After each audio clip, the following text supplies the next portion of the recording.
नमस्कार, मैं हूं राज और आप देख रहे हैं प्योर पॉलिटिक्स।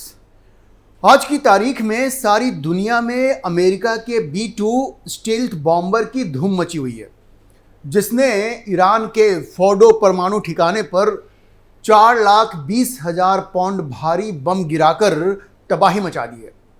अमेरिका के इस बॉम्बर ने पहाड़ों के बीच बने ईरानी परमाणु ठिकानों को नष्ट कर दिया, जो जमीन से 200 फीट से भी ज़्यादा नीचे, 250-260 फीट नीचे सुरंग में बनाए गए थे, वो भी पहाड़ों में।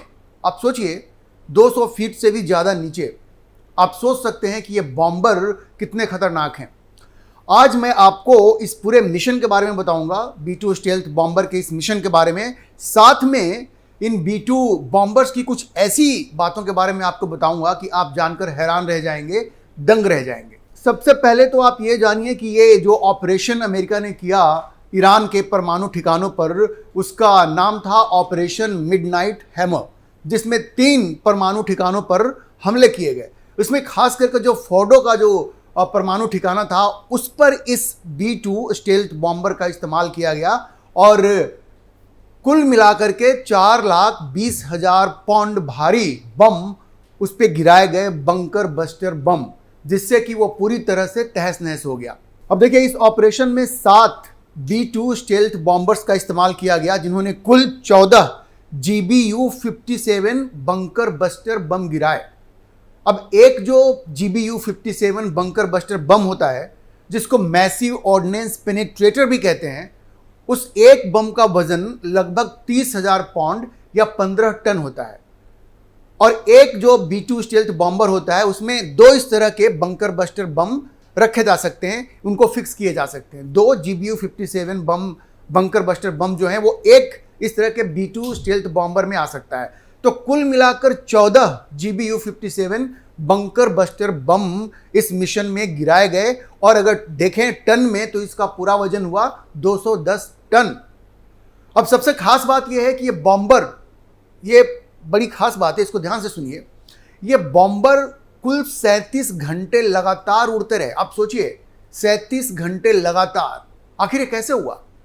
मैं आपको आज ये सब कुछ विस्तार से बताऊंगा, बस आप साथ में बने रहिए। देखिए, ये जो B-2 स्टील्थ बॉम्बर हैं, ये B-52 जो बॉम्बर्स हुआ करते थे अमेरिका के पास, उसी का एडवांस्ड वर्जन है। B-52 बॉम्बर 1950 के दशक में अमेरिका के एयरफोर्स में इंडक्ट किए गए थे।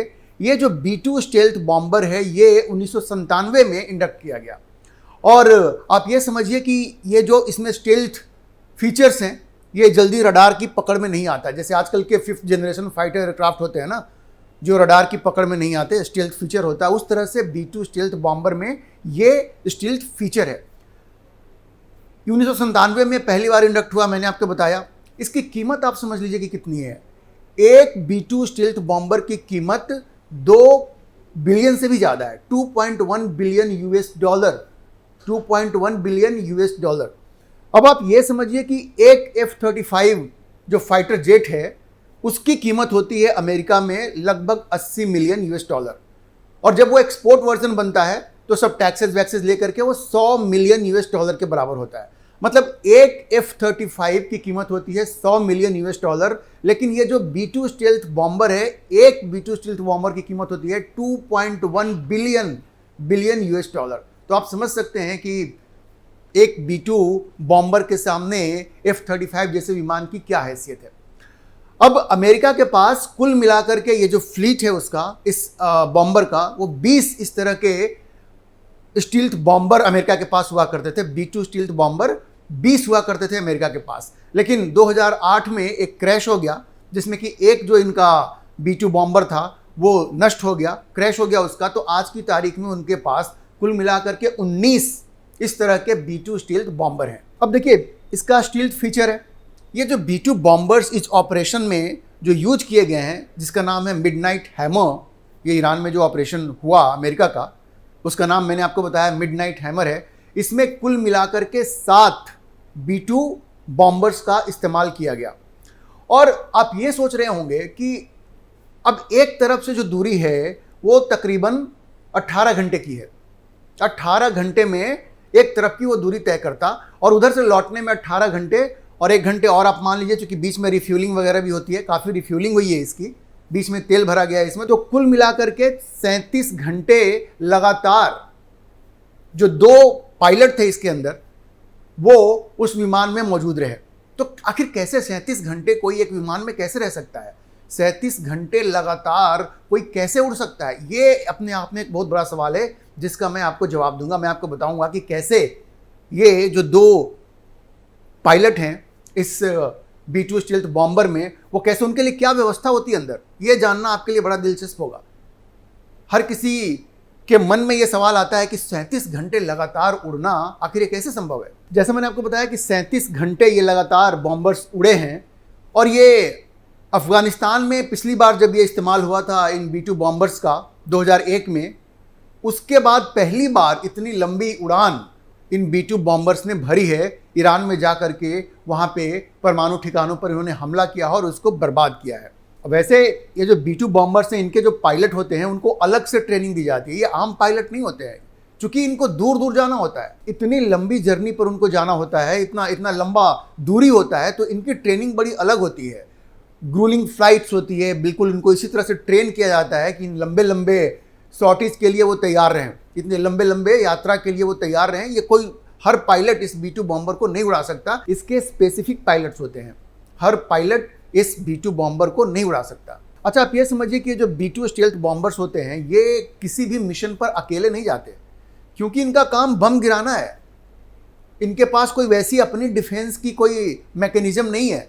इन पे अगर किसी ने हमला कर दिया तो ये कैसे अपने आप को बचाएंगे? इनके पास कुछ उस तरह के वेपन्स नहीं होते हैं। तो जब ये किसी मिशन पे जाते हैं तो इनके साथ फाइटर जेट्स की एक लंबी फौज होती है। अभी जो B-2 स्टील्थ बॉम्बर्स गए हैं तो इनके साथ F-35 और दूसरे जो अमेरिकन विमान हैं वो साथ में चल रहे थे, जो कि इनको प्रोटेक्ट कर रहे थे, स्टील्थ बॉम्बर्स को। तो ये भी आप समझ लीजिए ये एयरक्राफ्ट कैरियर की तरह हो गया कि जब एक एयरक्राफ्ट कैरियर कहीं भी जाता है तो फ्रिगेट्स वगैरह उसके साथ चल रहे होते हैं उनको प्रोटेक्ट करने के लिए। तो उसी तरह से ये जो B-2 स्टील्थ बॉम्बर्स हैं इनको प्रोटेक्ट करने के लिए भी अमेरिकन एयरफोर्स के जो फाइटर जेट्स हैं F-35, F-15, F-16 ये सब साथ में इनके चलते हैं ताकि इनको प्रोटेक्ट किया जा सके, इन पे कोई हमला ना कर दे। अब ये जो ऑपरेशन अमेरिका ने किया शनिवार को, ये कुल मिलाकर के 25 मिनट चला, जिसमें ये B-2 स्टील्थ बॉम्बर्स ने ईरान के परमाणु ठिकानों पर हमला किया। पहला जो लीड बॉम्बर था, खबर ये आ रही है, पहला जो लीड बॉम्बर था उसने 2 GBU-57 बंकर ब्लास्टर जो बम था वो गिराए पहले निशाने पे। उसके बाद बाकी के जितने स्टील्थ फाइटर्स थे, B-2 स्टील्थ फाइटर, उन्होंने सारे बम गिराए और कुल मिलाकर के 14 GBU-57 बंकर बस्टर बम जो हैं उस फोर्डो परमाणु ठिकाने पर गिराए गए। और ये 14 गिराए गए तो आप समझ लीजिए कि 4,20,000 पाउंड भारी बम वहाँ पे गिराए गए, क्योंकि एक जो बम है वो तकरीबन 30,000 पाउंड का है। तो 14 बम हुए, एक बम हुआ आपको 30,000 पाउंड का, तो 14 मिलाकर के हो गए 4,20,000 पाउंड के। तो सोचिए कितनी भारी बमबारी फोर्डो परमाणु ठिकाने पर हुई है। अच्छा, मैंने आपको बताया कि कुल 14 ऐसे बम गिराए गए हैं। तो एक जो B-2 स्टील्थ बॉम्बर है, एक बॉम्बर में 2 इस तरह के बम लगाए जा सकते हैं, GBU-57 मैसिव ऑर्डिनेंस पेनिट्रेटर। ये जो बम है ये एक B-2 स्टील्थ बॉम्बर में 2 लगाए जा सकते हैं। तो कुल मिलाकर के 7 इस तरह के जो बॉम्बर्स थे उन्होंने इस ऑपरेशन में भाग लिया, तो 14 हो गए। ये बहुत स्पष्ट है, 14 बॉम्ब कुल मिलाकर के गिराए गए 4,20,000 पाउंड के, जिन्होंने कि पूरी तरह से फोर्डो को, ये कहा जा रहा है कि पूरी तरह से बर्बाद कर दिया। हालांकि नीचे क्या होगा उसके, क्योंकि 260 फीट नीचे वो परमाणु जो उसकी जो पूरी एनरिच्ड यूरेनियम जो है वो 260 फीट नीचे है, तो वहाँ पे क्या हुआ एग्जैक्टली अभी तो पूरी तरह से मालूम नहीं है। लेकिन इतनी जो भारी बमबारी हुई है उससे उसको ज़बरदस्त नुकसान पहुंचा है, ये खबर तो सब जगह आ रही है। अब सबसे खास बात मैं आपको बताता हूँ इस बॉम्बर के बारे में। ये सब कोई सोच रहे हैं कि भाई जो पायलट हैं वो 37 घंटे लगातार कैसे वो फ्लाई कर सकते हैं, 37 घंटे लगातार। आप सोचिए, देखिए इसमें 2 पायलट्स होते हैं और उसमें इतनी स्पेस है, ऐसी व्यवस्था की गई है कि वो आराम से उसमें सो भी सकते हैं। इतना ही नहीं, उसमें पायलट्स के लिए अलग से टॉयलेट की व्यवस्था है, माइक्रोवेव ओवन लगा हुआ है, कूलर भी लगा हुआ है, जहाँ खाने को ठंडा करना पड़े, उसको गर्म करना पड़े, उनको टॉयलेट जाना पड़े, उनके सोने की व्यवस्था है। ये पूरी तरह से इन सारी व्यवस्थाओं से ये B-2 स्टील्थ बॉम्बर पूरी तरह से लैस है। और एक पायलट सोता है तो दूसरा पायलट जो है वो प्लेन को उड़ाता है। तो आप समझिए इस तरह की व्यवस्था है इसमें, क्योंकि अगर ऐसी व्यवस्था ना हो तो इस कॉकपिट में इतनी लंबी जर्नी में कोई 37 घंटे कैसे बिता सकता है। तो उनके ज़रूरत की सारी चीज़ें वहाँ मौजूद है, टॉयलेट्स है, माइक्रोवेव्स है, कूलर है स्नैक्स के लिए। तो आप समझिए कि इस बात का पूरा ख्याल रखा गया है कि वो जो पायलट्स हैं वो आराम से इस जर्नी में जाएं और अपने मिशन को पूरा करके आए। इस बार ये जो मिशन हुआ है B-2 स्टील्थ बॉम्बर्स जो ईरान में गए, तो किसी को पता ही नहीं चला कि स्टील्थ बॉम्बर्स हैं, इनका रडार क्रॉस सेक्शन भी बहुत कम होता है। तो एक तो ईरानियन एयरफोर्स को भी पता नहीं चला, पता चलता भी तो पता नहीं वो क्या कर पाते, लेकिन उनको पता ही नहीं चला। ये गए, अपने मिशन को 25 मिनट में पूरा किया और फिर वहाँ से वापस लौटे। रास्ते में एक जगता रहा पायलट तो दूसरा सोता रहा। उनके लिए टॉयलेट है वहाँ पे, उनके लिए खाने पीने की सारी व्यवस्थाएं हैं। तो आप समझिए इस B-2 स्टेल्थ बॉम्बर में एक सूट बनाया गया है पायलट्स के लिए, जो अपनी उनके हर सुख सुविधा का ख्याल रखा गया है कि वो आसानी से आराम से जाएं और अपने मिशन को पूरा करके आए। तो इस तरह से आप समझ सकते हैं कि B-2 स्टील्थ बॉम्बर ने जाकर के अपना मिशन पूरा किया और उनके पायलट्स 37 घंटे लगातार उन्होंने उड़ान भरी और बीच में रिफ्यूलिंग भी हुई और तब जा करके ये मिशन पूरा हुआ। आप B-2 स्टील्थ बॉम्बर के इन फीचर्स के बारे में क्या सोचते हैं, कमेंट बॉक्स में अपनी राय जरूर लिखें। और अगर आपको ये वीडियो पसंद आया हो तो आप इसे लाइक करें, शेयर करें और हमारे चैनल को सब्सक्राइब जरूर करें।